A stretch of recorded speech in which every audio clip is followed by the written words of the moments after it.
Welcome back to another episode of Who's On First. I'm your host, Dwayne. And I'm Jason. And before you start, please like, comment, subscribe to the YouTube channel. We're still trying to get to 500 subscribers. We thank you guys for the support. And of course, we are back, but we've taken a little break because, hey, there's no baseball. There's no baseball, so why are we going to keep throwing out the same stuff that we always see everybody else do and we always bitch and complain about? Yeah, we're not those people. We're not trying to drive up views and things like that, but there is some important information. One, let's get to it.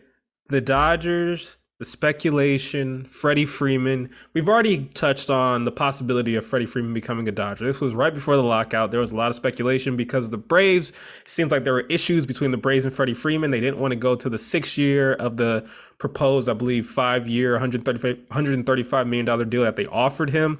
Freddie Freeman is looking for 6 years. But now we have a little more insight into Freddie Freeman's possible new destination once this lockout ends.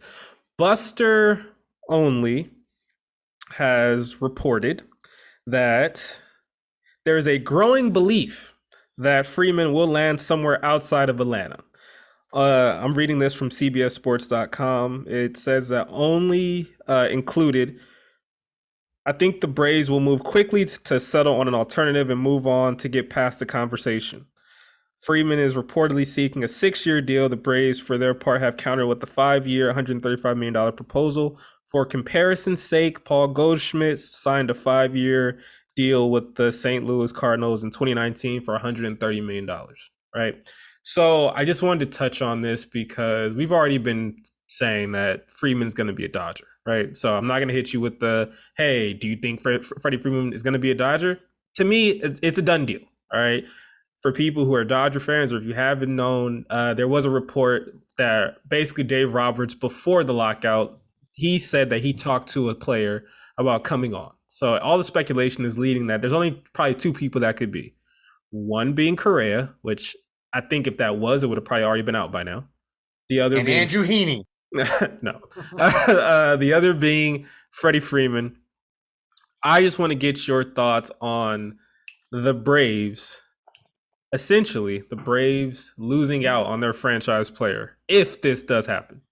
So if it does happen, I still speculate it won't, just because I feel like once this lockout is finished, they're gonna have to make moves fast, and they're gonna see a number that's gonna come to them from his camp and be like, this is what we've been offered, and they're just gonna be like, okay, here, and sign the deal. But if he does go, the Braves are stupid. Like, you just won the World Series. Like, you just won the World Series. He is your only really free agent. Mm-hmm. So you lose him, you're losing like most of your what you had going for you during the whole World Series. He is the. I won't say that he is the captain almost. Yeah, he's the captain. But future wise, we get it. They have Acuna. Acuna. They have Ozzy Albies. They have a lot. Max Fried. They're set. Like, that's a good team, regardless of if they have Freddie Freeman or not. However, Freddie Freeman is the captain on that squad, and to me, he's their franchise player, or he's been their franchise player, right? But what I wanted to hit on is a lot of people. I already kind of see it on Twitter and social media. A lot of people are kind of looking at Freddie Freeman like, oh, how could you? Or I hope you don't, right?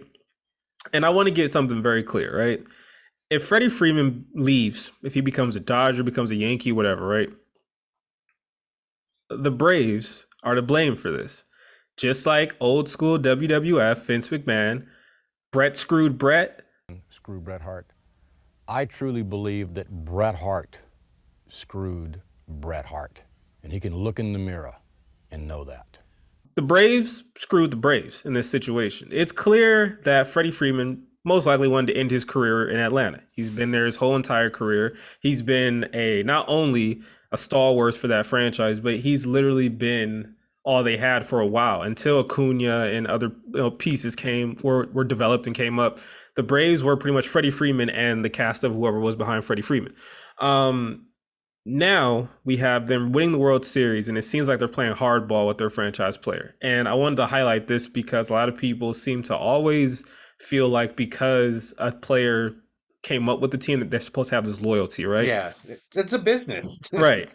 We're It's seeing it right now. exactly. And I learned this, and I'm gonna go to when the first time I learned this was Mike Piazza, right? Mike Piazza with the Dodgers. Everyone knows the story. Mike Piazza was at that point he was the Dodgers, right? Um, and we have the issue with him being traded and everything that went on around that, right? But everyone, including myself as a kid, felt like Mike Piazza was going to be a Dodger forever, right? Up until the point to now he's retired and he went to the Hall of Fame as a Met. And if you think about it, Mike Piazza's numbers as a Met, I don't think they're better than him as a Dodger. Obviously, like they might be close. I don't know off the top of my head, but I just feel like they weren't like he had maybe 1 or 2 good years with the Mets, right? But he wanted to be a Met because of his disdain for what the Dodgers did to him during that time period, right? I can fast forward to 2004, Adrian Beltre. Adrian Beltre was the Dodgers franchise player. He came up with the Dodgers. I remember Time Lasorda said, "Hey, we need to start this kid at 19 years old," right? He finally came into his own in 2004. He had a huge season. He was a free agent. He wanted desperately to stay with the Dodgers. Dodgers didn't want to offer him the money that he eventually went to Seattle and got, right? But I remember, I believe in the press conference with Seattle, he was like crying because Yeah, he was happy, but also he was pretty much like, I really wanted to be a Dodger. I wanted to be a yeah, Dodger forever, right?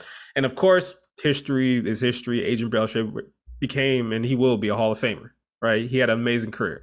And this just keeps happening, right? The idea that these players have to have this loyalty is not true, especially when they have a finite like amount of time to play, right? And all they want is security on their end. All right, it's the same reason why Mookie Betts left Boston. It's the same reason why who is it? Darn it, Bryce Harper left the Nationals. Right? It's the list it's goes on. why anybody leaves anywhere. Right. A It- lot. well, it's easy to explain. It's we work 40 to 45 years of our lives Right. for our career. That's how long our career life is.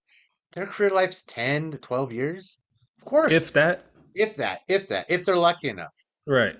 So, and that's where I get what my issue with the people that are like, oh, yeah, he'll. You don't think Freddie Freeman's not going to be sad? He's has to leave. His family's grown up there. His kids have grown up there.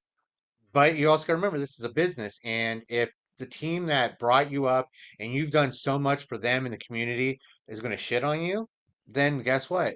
I'll have my tears of what was, but guess what? I'm looking at the future and what will be.